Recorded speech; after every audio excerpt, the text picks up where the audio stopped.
Hello, welcome back. I know it's been a while since last episode, but I haven't been completely inactive. For anyone who may be unaware, I uploaded 3 hours worth of races from last season to my second channel. I'll put the link in the description if you haven't seen it yet. As for the recording you're watching at the moment, this is from a potentially short-lived period. I'm not sure if they'll do more eventually, during which the CTGP track tester server tried to drum up some interest in playing untested tracks by offering MMR lossless events to anyone willing to play them for an hour in a squad queue. Not exactly the world's best driving since I was seeing most of these tracks for the first time, but I figure nobody watches these for the background footage anyway, so I may as well include something unique.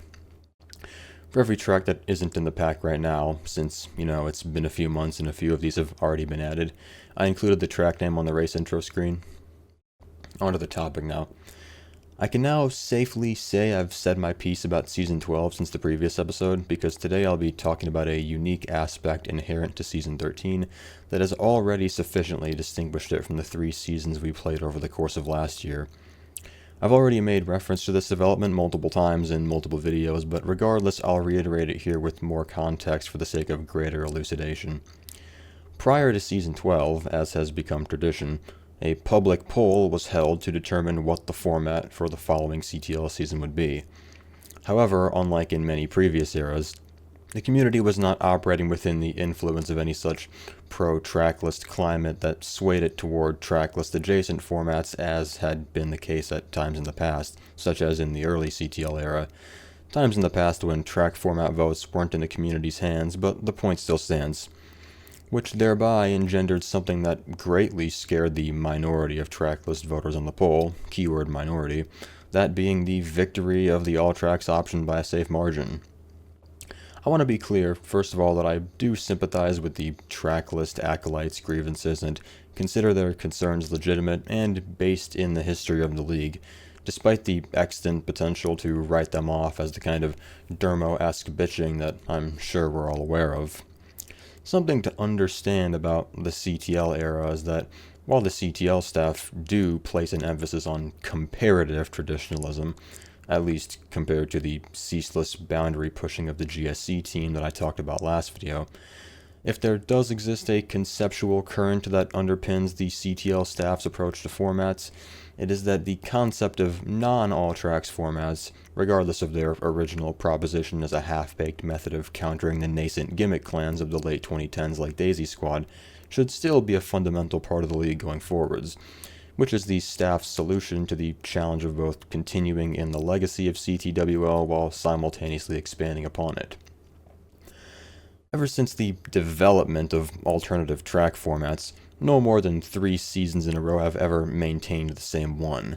The most noteworthy example from what I personally refer to as the Dark Ages was the CTL Season 2-4 era, which also saw Lounge cooperating with the implementation of track lists in order to promote CTL practice across the community. In reminiscent fashion, with the Season 12 format vote finalized, Seasons 10 through 12 had now also attained three-peat status. Out of the 93 voters with 5 potential formats, 41 of them ranked all tracks the highest. Likewise, it also beat out the second place option of weekly track lists in the instant runoff comparison by a margin of 52-41. It wasn't necessarily a blowout, but the fact that it wasn't particularly close either posed a threat that staff were now finally being forced to come to terms with. The possibility of all tracks becoming the first format to be played 4 seasons in a row if it were to win the Season 13 format vote as well. Now, it's one thing for something to be unprecedented because a new precedent would then just begin to exist in its place from that point onwards, and if it were to be the case that all tracks was the format for 4 seasons in a row, then that would simply be the community's decision, right? But this was more than that. This was essentially a Fukuyamian kind of end-of-history concern on our hands, wherein all tracks was seemingly going to democratically restore itself to its former glory as the exclusive league format, heralding back to a time when the concept of track formats didn't even exist yet. Like I've been explaining, this isn't an idea that meshes with the thread of subtle development that can be traced through the CTL era. All that to say, in order to placate this hypothetical format stagnation, Council henceforth decreed that all tracks would be removed as a potential vote option when Season 13 came around. But before I get to the nitty-gritty and talk about the formats themselves, I thought I would interrupt myself. I've made reference multiple times, whether it be in short form or long form like the previous episode, about the role that staff should play in determining to what extent progressive notions should be present in a league. I didn't do it for the purpose of passing value judgments, but I ended up doing exactly that. Therefore, I think I should give a memorandum on this subject where I begin with the topic in mind, as opposed to using it to illustrate another proximal argument, while simultaneously attempting actively not to make any particular evaluations. To what extent should staff either intervene or stray away from the quote-unquote default format with regards to a league season? I've already stated that GSC is doing it poorly and CTL is doing it well, the reason why I think this being that this all has historical precedent. GSC was running smoothly on a systematic schedule before they seemingly recently decided they were going to host a tournament after every season. Contrast this with CTL, which has mostly gone the opposite direction. When CTL implements ideas that don't work, they are then swiftly done away with. Some kicked to the curb in a more ceremonious fashion than others, let's just say, like the idea of ever hosting a tournament again after the lackluster random-only one in late 2020. On the opposite side of that quickly outmoded coin, though, lies the tracklists in lounge era, something that will, I'm saying the line here, probably be something I discuss more in the future, / in its own video, / doesn't need to be discussed at length here, but is still a critical narrative touchstone when considering the genealogy of the league because it represents the pathetic kind of wannabe revolutionary system that competitive MKW as a whole was in around the time of the turn of the decade. As if MKPS's Jacobin ways weren't enough to deal with on the RT side, CT players had to deal with minority rule in the opposite way, with Lounge being all but forced to run alongside CTL's weekly track lists in an attempt to entice players back after the Jeff Lounge catastrophe. Players who would have otherwise continued playing track lists there instead of moving back. The collective feeling of enthusiasm inherent to playing a different format was generally agreed to be felt by people at the time, who did appreciate it following its immediate implementation. I don't mean to try to rewrite history here, but the goodwill for track lists faded away far quicker than the track lists themselves did, which lasted for months after they had already resulted in a groundbreaking level of meta stagnation. Systems like that can't account for what happens when the pendulum of community attitude swings back. When that romantic period is over after everyone is done cheering to themselves, "Yay, Frozen jumped on the train of the Jeff Lounge revolt and made a lounge that helps us practice CTL track lists. Yay, we made a league that gets rid of traditional divs so we'll never feel bored again, right?" No one in that moment wants to think about how it feels after the honeymoon phase. Sweeping changes don't work in the end because they are ultimately far inferior to tasteful ones that have the capacity to increase the entertainment quality of the fundamental gameplay in the right amount. Not too much like track lists in late-stage CTWL, and not too little, like GSC's minor meta rule set change every season thing. In the end, CTL managed to find its own, and started making savvy changes which resulted in it living on, while MKPS, which had been built on sweeping changes, died. GSC is still doing fine, of course, since it's fundamentally far less volatile than a sub-community built on modding, and can afford to experiment a little more. But what exactly about the CTL staff's decision to prevent Season 13 from being all tracks made it commendable? And how does it help anyone to prevent a repeat of the overbearing tracklist format era, but with all tracks instead? Isn't it a better format? The rest of this video won't exactly be a direct answer because I will always prefer all tracks, but it is at the heart of what I like about the Season 13 poll.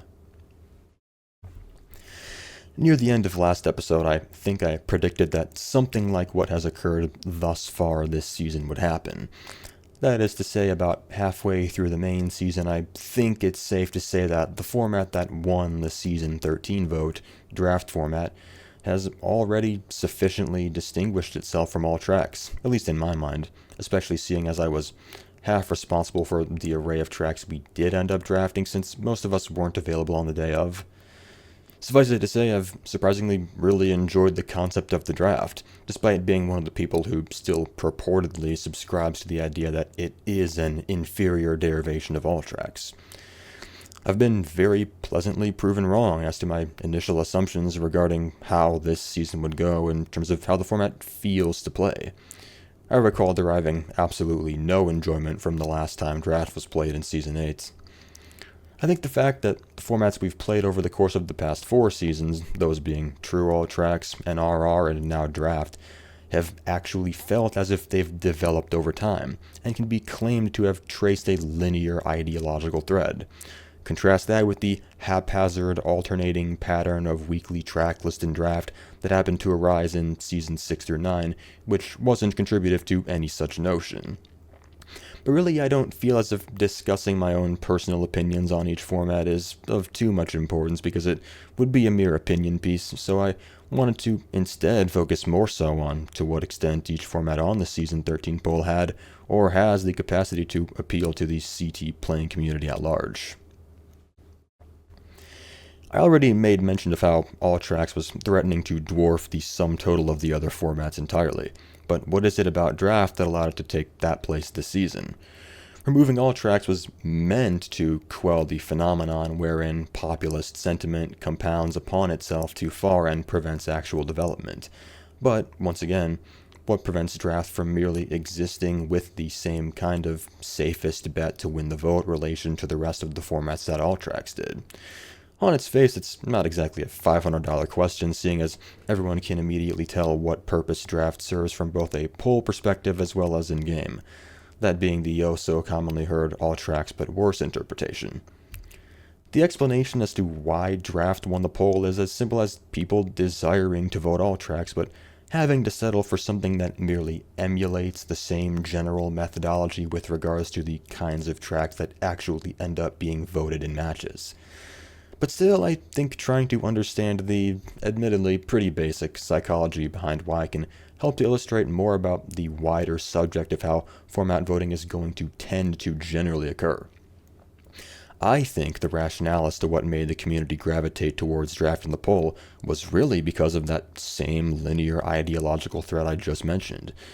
Not only does there exist a universal agreement that Draft is a knockoff of All Tracks, and that it is the format that All Tracks voters would hopefully see as an acceptable replacement, but the mere notion that an imposed intervention had to be applied unto the vote itself is also a psychological factor. Even the presumed individual that would have otherwise mindlessly selected All Tracks was forced by the nature of its exclusion to put at least a bit of thought into their decision. And while the expected result did still come to pass since the closest thing to All Tracks won, the fact that voters were forced to engage in at least some level of prerequisite thought and still came to the same conclusion is, in my opinion, indicative of the importance of that subtle over-time development of the ideas that go into the league itself. Neither the decision to remove all tracks from the poll options nor the decision made on that poll by the participants strayed too wildly in either direction, like had been done in the seasons of previous years, which had flip-flopped willy-nilly between completely different formats. It's just the right amount of development to be facilitative of a more competitive league in a way that also contributes to a feeling of logical evolution. On the other hand, now, in a similar vein, it can also be explained why the two formats that have never been played, seasonal tracklist and divisional draft, didn't end up being played for the first time this season. Brief footnote here, by the way, there's not much point in mentioning weekly track lists for the same reason that you don't kick people when they're down. It simply reached a low point popularity-wise where it had once formerly been a sort of go-to progressive idea that sprung out of that late-stage WL. We need to do something that will demonstrate the fact that we're trying to reckon with the intellectual nadir that this game has reached mentality. A contemporary case in point that illustrates just how far the community's amenability towards this kind of format has fallen is that out of 97 voters this time around, just 35 of people's top preference votes were for a format involving either of the two formats involving randomly generated track lists, those being weekly and seasonal. Trying to thoroughly explain why weekly track list isn't presently seen as a legitimate alternative form by most people would firstly require me to grapple with a lot of borderline intangible factors that wouldn't make sense if I were to try to relate them to a new gen audience. Basically, you had to be there, you had to understand the culture kind of thing that I'm apt to say whenever I can't conjure a comprehensible explanation, but also in a much more colloquial sense, it's just a dog that's had its day. I'm sure it'll be played again in the future, whether it's forced upon us like in the past or happens to see a resurgence. But for now, I'll leave any deliberation on weekly track lists for my future self to think through. Mentally superseding the concept of seasonal track list, on the other hand, is something that I imagine takes place exponentially faster than the multi-year phenomenon that the popularity downfall cycle of weekly track lists did.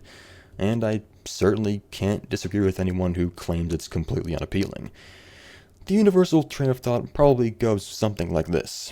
Okay, here's a format whose entire shtick is excluding 2/3 of the pack. It's enough to, since it is randomly generated, have a practically surefire chance of eliminating plenty of comm staples while also being too daunting to learn on short notice if you're the kind of person who'd prefer to only have a handful of tracks to practice per week, like you would in a weekly track list or draft season. Furthermore, how should it be handled across divs? Should one all-encompassing seasonal track list exist across the entire league, or should each division have their own? In that case, how are scrims across divs realistically going to be handled? A single list across the entire league would feel comically restrictive for the reasons I just listed, since that's just all tracks after a blind game of darts, so let's assume that each division would have their own list. In the context of a scrim, that is to say, a match in which both teams are using CTL LUs and are actively trying just as hard as they would in a match, and ordinary war is not a scrim at CTL Council, neither team is going to permit the other free practice on their division's list if it means doing so in lieu of getting practice on their own, which would thereby default to all tracks being the de facto format for scrims so as to get rid of the circumstances conducive to that constant bickering. But if that's the case, nobody is getting explicit practice on their own division's list at all, unless they're scrimming a team within their own div.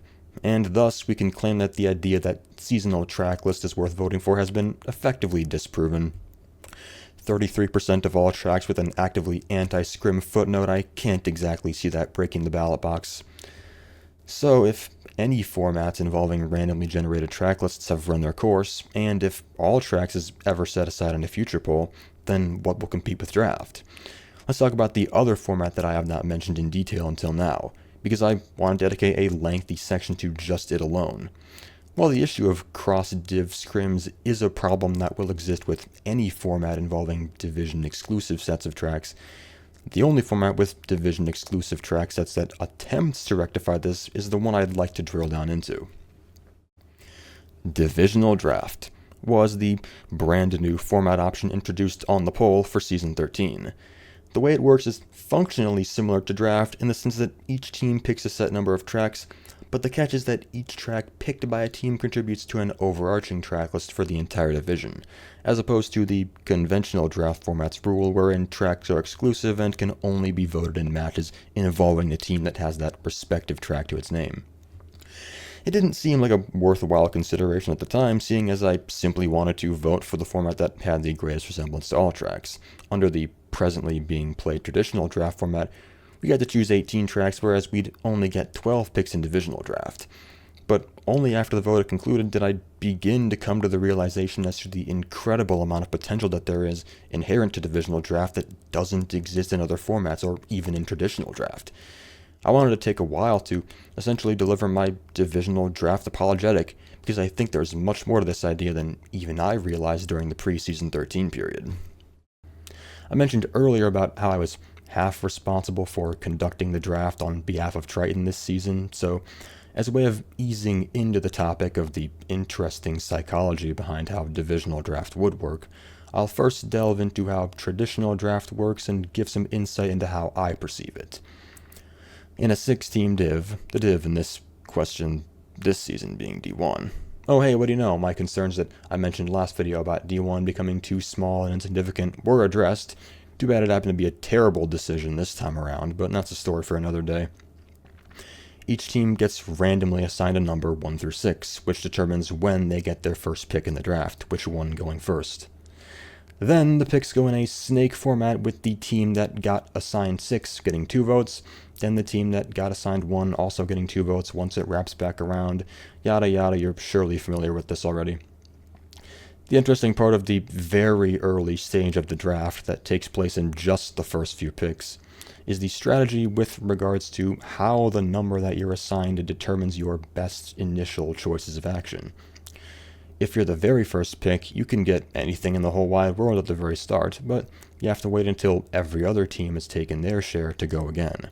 Perhaps even rolling the shortest straw and being the 6th pick is ultimately closer to ideal, since only 5 of the 214 non-banned tracks will be chosen by the time you get 2 back-to-back picks. Similarly, the opening stage is also where you're trying to deny teams the ability to grab their best tracks.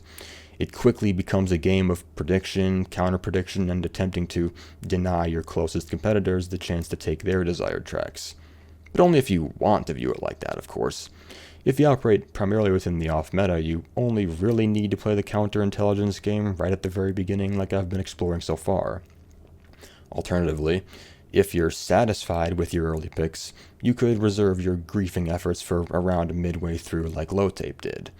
By the time the back third comes around, you're just hunting for anything that may have been collectively overlooked, and focusing on maintaining the right amount of depth and balance in your overall list between running and bagging tracks, since it's less likely that you'll have to worry about your lowest priority tracks getting nabbed. If you know your picks aren't likely to be prematurely taken by others, you can even save some of your best tracks for last, which ended this season with Mushroom Bridge, for instance. In the wake of an explanation of the cooler and more hardcore Death Note draft, how could I hook you on Divisional Draft, which, as I'll explain, seemingly entails an entirely opposite mentality, and inherently emphasizes more communitarian and perhaps boring concepts by comparison, like an overarching theme of cooperation and meta-narrative of trying to develop a sense of meta-awareness / coherency with the collectively chosen track lists. I'll dichotomize the difference between traditional and divisional draft for you as the potato chip scene versus the tennis scene. Despite what it may look like, the undercurrent of extracting the maximum value for your team out of a theoretical divisional draft still involves scheming and outmaneuvering your opponents. It just takes a more nominally utilitarian form that conceals its true nature as a unique sort of prisoner's dilemma. I think what is worth noting the most about what a divisional draft could look like is that how one would proceed would be entirely dependent on how many of the teams in the division would be in the know. What being in the know consists of involves the strategy that I'm now going to lay out. It determines whether a given div's draft will proceed normally, at least to an unaware outside observer, or completely bizarrely. First of all, the most crucial aspect worth noting is that you only have 12 picks to work with. Because it doesn't matter whether or not your team in particular is the one to select a given track for it to be available to be played in any match throughout the season, the strategy in question becomes this: get the other teams to pick as many general meta staples as possible so that you can use your limited picks to benefit your team exclusively. You're trying to get as much work done possible on behalf of the greater good by the other teams, and as much selfish work as possible done by your team. However, the catch is that how effectively the teams that are aware of this method of ending up with a list of 72 that benefits them individually the most is directly affected by the number of teams that are either unaware of or don't care to try to participate in this subtle manipulation game. For example, let's say you're a D3 team playing alongside Flag and IF. Let's pretend Flag isn't D2. Since those two teams are likely to play it straight and have much more traditional track picks than others, you can capitalize upon the fact that they're likely to use their picks choosing meta staples by completely foregoing anything you may want to pick that has a chance of overlapping with theirs, since every chance to pick up something that exclusively benefits you is much more proportionally valuable than it would be under a traditional draft. No need to waste your limited 12 picks picking Glimmer and Final Grounds if you can choose your patented gimmicks instead, while still being granted the ability to vote human tracks on behalf of the other teams because they picked them for you. But as the number of teams in the div that doesn't pick meta staples increases, each team becomes more and more pressured to use their picks to increase the depth of the track list overall instead of picking fucking Waluigi Pinball. On the opposite end, what if everyone in this hypothetical div was aware of this strategy and had a set of track picks that the other teams didn't enjoy? That collective track list would look much more atomized and would contain far fewer of the most popular tracks in the pack overall. Realistically speaking, though, obviously not every team would be acting as evil as possible, and a given div also wouldn't consist only of teams that are entirely self-interested. So I predict that any div under divisional draft will, at the end of the day, want those staple meta tracks on the table. But let's still assume, just for the sake of argument, that apart from that one stipulation, teams will be drafting tracks mostly optimally. The philosophy of teams trying to draft tracks in their best selfish self-interest while still having to reconcile the feeling that the track list needs a healthy amount of popular tracks that'll be picked amongst the teams in the div collectively, then leads to what I'm going to call the game of chicken. As I've already been talking about, in an attempt to use their picks as best they can, teams will hold off for as long as possible on picking popular tracks so as to not waste their turns. By the time the draft nears the end, though, there will come a juncture where each team will have to delicately balance their picks, having to decide at what point, exactly, is it worth it to no longer pick selfishly and pick instead for the div's mutual benefit. Since each team is still trying to get the most out of the draft, they will each try to delay this point for as long as possible. If they try to delay it until the very end, the game of chicken could end poorly, with not enough quote-unquote shared tracks, leading yet again to the problem of too many tracks in the draft that only have any benefit for the team that selected them. Enter an even further echelon of this same strand of thought that only I care about, which I've made up entirely in my mind. A method of selecting tracks in a divisional draft that contends with every factor I've mentioned so far, without any of the stress-inducing feeling like you're conducting some kind of MKW espionage mission, which I imagine I've been unintentionally overplaying. It's just a fun thought experiment for me, so don't take it seriously. This method is the anti-chicken. A system of selecting tracks that makes it much easier to keep track of the balance that your team's picks are maintaining with regards to the divisional list as a whole, all without foregoing the important concept of not wasting your turns unnecessarily. It goes like this. Make a list of right around 15 to 18 tracks you want as a team and rank them from top to bottom, taking into account both how much you want the track to be on the divisional list, as well as how likely it is to be voted by any of the teams in the div. If you both very much want to play it, and it's very likely to be selected by any of the other teams, rank it highest. Conversely, if there exists a track that you aren't extremely fond of that would also be selfish to draft, put it at the bottom.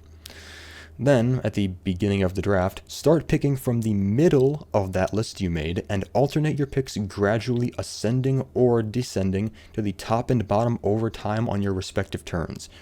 For example, let's say you really want Final Grounds. Since it's undoubtedly in the highest echelon of popularity, you'd put it at the very top. Alternatively, perhaps you may have a slight desire to pick something very unlikely to be chosen by anyone like Piranha Plant Pipeline. That would go near the bottom. If, over the course of the draft, a team happens to vote Final Grounds, then great.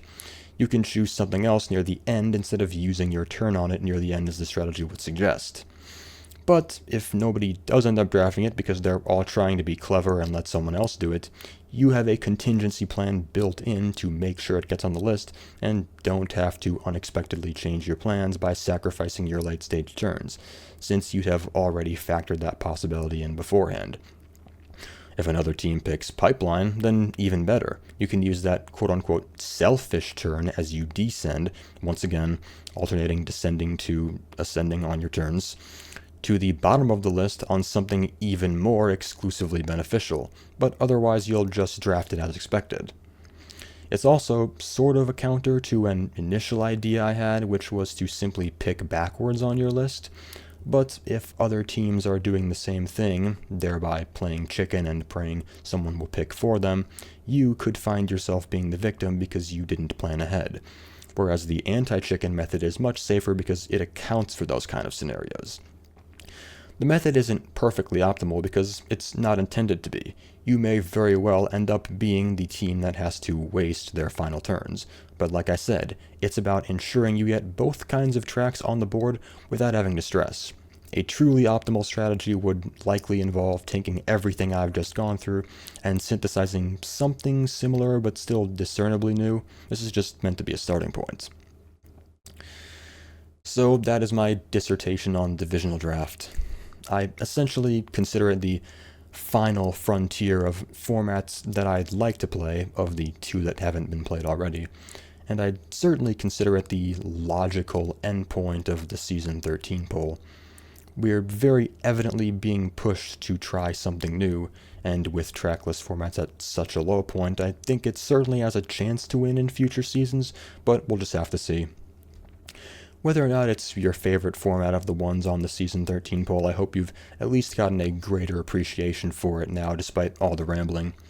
In my eyes, it's undoubtedly the case that the broader meta within a given season is almost entirely downstream of the format being played at the time, and traditional draft this season has definitely given us something that fits a non-summer time period by making it easier to practice on shorter notice than all tracks.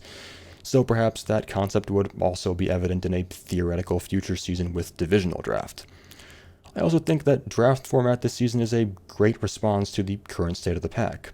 If a subset of tracks exists which doesn't fill a decent competitive purpose and isn't worth playing, then those tracks can simply be collectively excluded by players in a division, which helps prevent blindside upsets, or, even in the event where such tracks are chosen by a team, forces those tracks that could be contributing to meta stagnation out in the open. I know I've already expressed this opinion, and with everything I've touched upon in this video, now that I'm almost out of time, I think I can finally and definitively conclude that the Season 13 vote was a big success. A slight change to the equilibrium of the public polls that were conducted over the preceding 2024 seasons, and a new potential format have really demonstrated the untapped possibilities that still exist for CTL. Despite everything, though, I'm still not entirely confident enough so as to say that the council doing something like this again in the future is guaranteed to produce the same success. I'm not going to try to predict one way or the other whether removing all tracks from next season's poll is the right choice, so I'm just not going to say it. But it worked out well enough this time. So, thank you for watching.